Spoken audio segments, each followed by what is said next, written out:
Right, the Premier League is back and Chelsea's tough run of fixtures continues tomorrow when we take the trip up north to St James's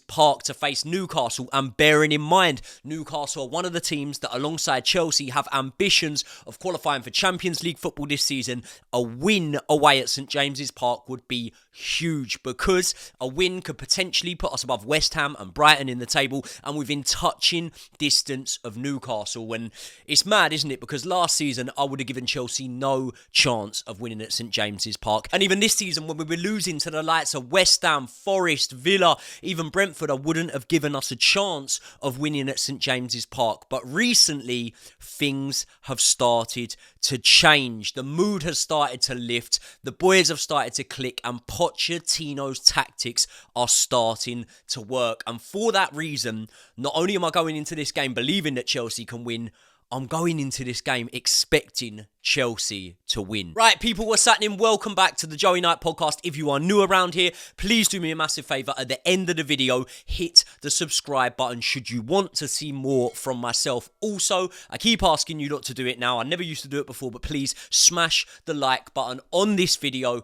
It helps me out massively. So in this video, I am going to give you guys my starting 11 that I would like to see Chelsea put out tomorrow at St James's Park. We're going to speak a little bit about injuries, and ultimately I'm going to give my final thoughts and score prediction on tomorrow's game. Let's start off with the starting 11. I'm going Robert Sanchez in goal. Right back, the captain, I am going Reece James. The centre-back pairing is a hard one, you know, because obviously Levi Colwill missed a bit of time out.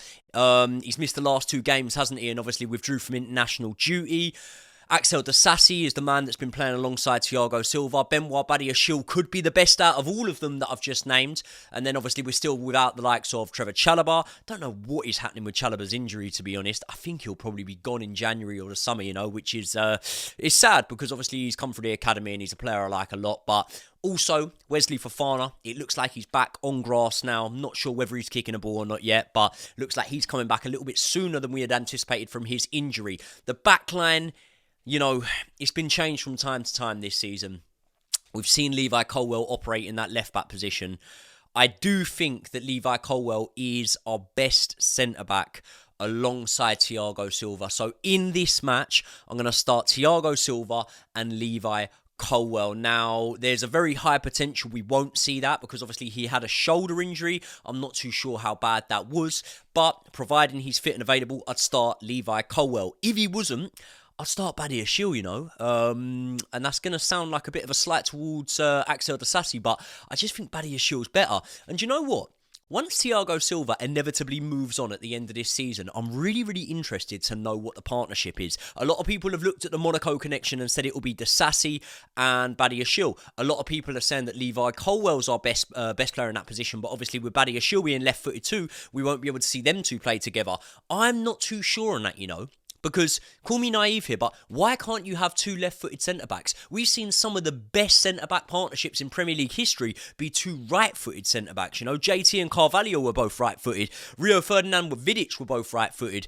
Even more recently, Stones and Diaz. There's so many partnerships that I could say where both centre-backs have been right-footed. So, I do think I'd very much like to see maybe in a cup game, albeit probably not this season because we're in the later stages of the League Cup. If we get an easier team in the FA Cup maybe, we could see that partnership between Levi Colwill and Badiashile tested out there because I do possibly think that they're our best 2 after Thiago Silva goes. But anyway, I'm digressing. Centre-back pairing, Thiago Silva, Levi Colwill, left-back, Marc Cucurella. I've come under a little bit of stick recently for saying that I thought he was a better option for us at left back than Ben Chilwell, but I do think in the way we're playing at the minute, he probably is. I do think when he's got a defender running at him, I've got more confidence that Cucurella will be able to take the ball off of that defender than Ben Chilwell has. But I understand that Ben Chilwell offers us a lot more attacking. So horses for courses, different strokes for different folks. It depends what you like.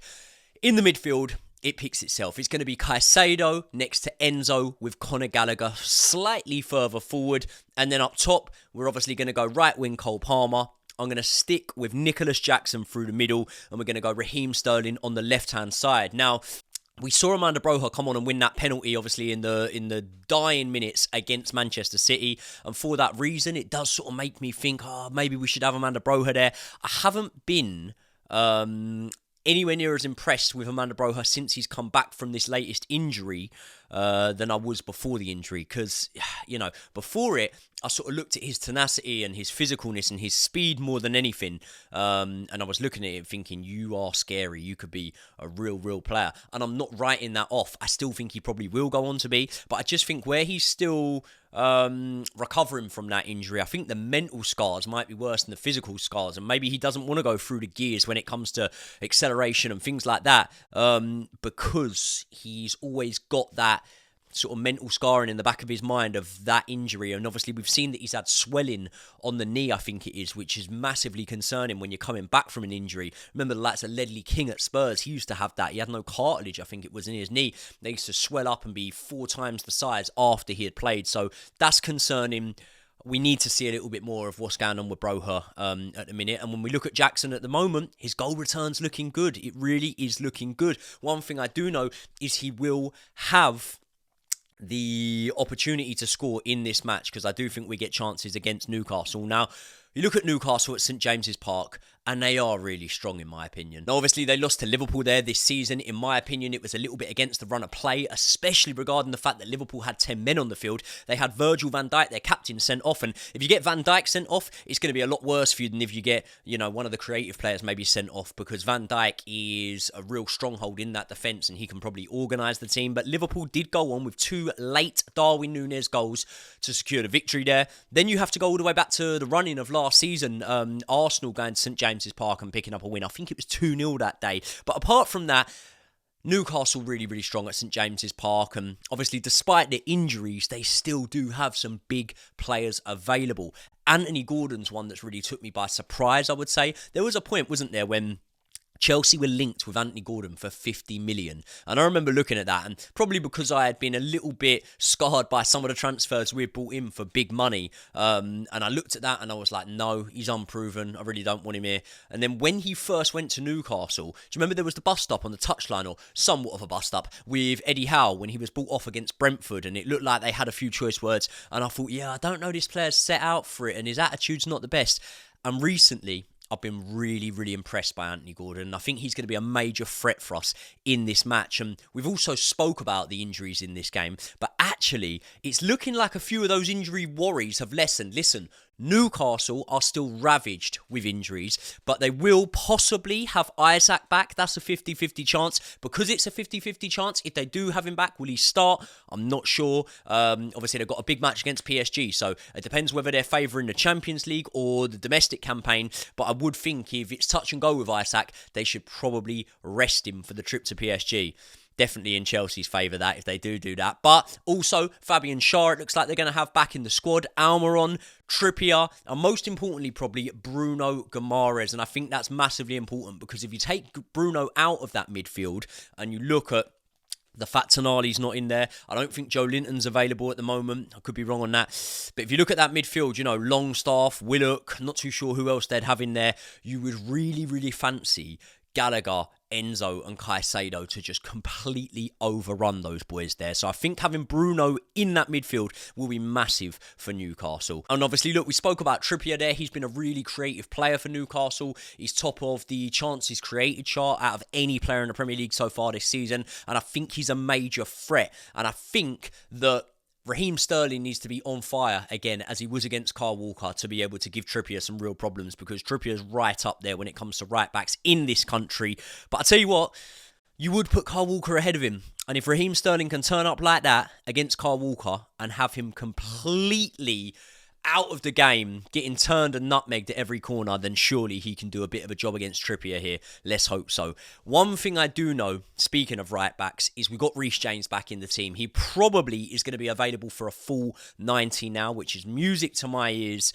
And if we do have Reece James back in the team, I think performance-wise, it's going to be really important for us. Look, I made the joke at the start about Reece James's Park in this match. That's because Reece James has played well at St James's Park before. Obviously, we had that match where we won. I think it was 3-0 or 3-1. Reece James was electric in that game, scored a goal in that game. Did he get 2? He might have done. I think he did. Anyway, I look at that left-hand side for Newcastle, and although Dan Burn has been an unconventional sort of out-of-position left-back, no one can deny that he has been absolutely class for Newcastle, and he is ruled out with injury through this match. So I'm looking at that side now and I'm thinking, who are Newcastle going to play there? It looks like it would be Tino Livramento, an ex-Cobham boy, ex-Chelsea player. And I think he's brilliant. I think he's a really, really good player. But we can't deny he's not a left-back. He's right-footed. And I think for that reason, we really need to target that side. And I think with Reece James and Cole Palmer, probably our two best players on the ball, bombing up there, we can target that and we can create a lot of chances for the forwards to try and convert. So I definitely think Chelsea need to target that side. If they've got Livramento there, as much as I rate him, I just think Reece James and Cole Palmer are going to be way too much for him on that side. So that's what I want to see. And obviously, look, we're looking for big performances from the likes of Caicedo. Someone said to me the other day in the comments, Caicedo hasn't been that good. And I thought, are you been watching us, or are you just basing that off the sort of disaster class debut against West Ham? Because Caicedo's been solid, man. Caicedo's been really, really good. Enzo is the one out of anyone that I want to see a little bit more from, but obviously that's not me going in on Enzo and saying I think he's been bad. I just want to see a little bit more from him, and I think in this game we're gonna be able to see that. But yeah, I think all of them are performing really well in that midfield, and as I say, it's massively, massively important that Chelsea can get a win here, because all of a sudden, if we win against Newcastle at St James's Park, we could potentially move up as high as 8th in the table. Then when you look at the points gap between 8th to even 5th, it's really not that much. And if we can then win, let's say, next Sunday against Brighton, we're going into the Man United match knowing that we could potentially overtake them in the table, and then we're in with a massive, massive shout of Champions League football. I'm very confident we get Europa League football, but Champions League football has got to be our ambition this season. And I think that if we can string a few results now along together, there's still going to be the question about what we do in the matches against the likes of, let's say, a Bournemouth, a Nottingham Forest, any team that is down there at the bottom of the table, Everton even now, they're in the relegation zone. Those teams, if they come and play defensive against us, have we got the creativity to break them down? Will Nkunku coming back change that? At the moment, those questions are yet to be answered. But I tell you what, if we can come out of this run of games, let me not be too pessimistic, but if even we can come out of this run of games knowing we haven't lost one, bearing in mind we had Arsenal in that run, Tottenham, Manchester City, Newcastle, Brighton, they were good last season, and then obviously capping it off with the game against Man United. If we can come out of those games without losing one, how good have we done? How good have we done in that little run of games? I know there's a long way to go, but I do genuinely and honestly think that we will come out of those games without losing any. But if we can get a win against Newcastle and get a win against Brighton going into that match at Old Trafford, the midweek match against Man United in a couple of weeks, that's going to be absolutely massive. I will obviously be previewing all the games before then, that game especially, but I'm actually on Monday going to do a bit for the Lab Bible. It's the Agree to Disagree. You ever seen that? Where a Chelsea fan and a Man United fan do the Agree to Disagree thing. That should be good. Gets good views on YouTube. Score prediction for this match. I'm going to Chelsea win. Do I think Newcastle will score? I probably do. Yeah, I'm going to go 2-1. Chelsea win. Reece James to get on the goal sheet, or at least on the assist sheet. Let's see what happens. People, let me know your thoughts in the comments. Just a quick one for you today to give you my starting lineup for the game. I'll be on the kickoff on Sunday reacting to the game. Do you know what? I'll try and get to Brian's early, and then what I'll do is try and get a quick YouTube video for you lot on Sunday morning with myself and Brian. Obviously, True Geordie's a big Newcastle fan. I'll try and pin him down for 10-15 minutes to get a little reaction video to the game, and I'll pick his brains on things and see how the land lies after that game. If they go and pump us, I probably won't want to get that video, but I don't think they will. That'd be all good. Kick-off on Sunday. Monday, I've got the Lab Bible thing. Tuesday, the Pain Game. We're doing some boxing content for that. Wednesday, back up at the Vibe on 5 Studios, Rio's place. Back up there doing that for the Best of London episode 4 with Joel Bayer. So anything you want to see spoken about on Wednesday, the Best of London's episode, let me know in the comments. Let's have your starting 11s in the comments. Score predictions. Thank you all for sticking around to the end of another video. Please do me a massive favour. If you haven't already, like the video, hit the subscribe button, all the good stuff. I will see you all in the next one.